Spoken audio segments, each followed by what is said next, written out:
Gardening is always about learning.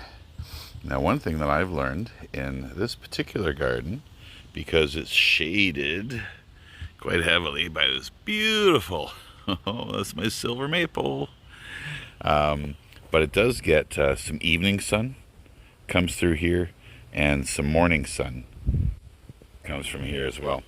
So I've learned that tomato plants and tomatillos do really well kind of in the back half, like I've got some there. And potatoes, garlic. I've even had success with carrots. I've got some onions growing up here. And I've got kale and lettuce. They are all doing very, very well. But this patch here, I've had two failures. In the early spring, I planted beets. No beets grew. Then I planted some turnips.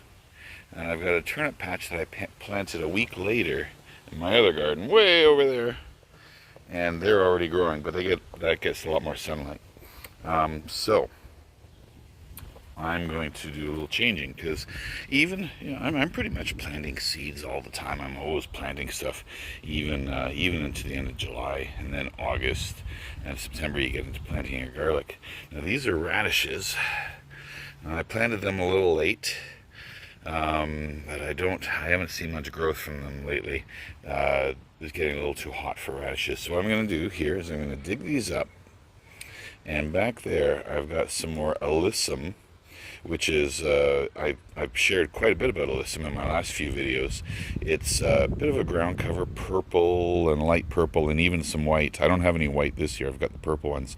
And they will spread out and create a nice blanket of color. So I'm going to like that there. And this here, I'm going to pull these radishes. Maybe I'll get one or two. And then I'm going to turn this into a basil patch. Now the basil should be able to have time to grow up before the alyssum comes, and it could creep into the basil patch, but by that time the basil should be good.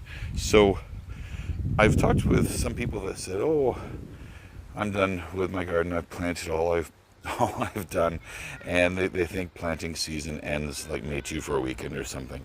No. Planting begins even way before then, but depending on what plants you're planting. And like I said, I'm planting onions and planting other seeds, from flower seeds, all the way until the end of July pretty much. So there's always something to do, always something to fix. I'm going to fix this garden here and make this better, and fingers crossed that I'll have more success on this next adventure.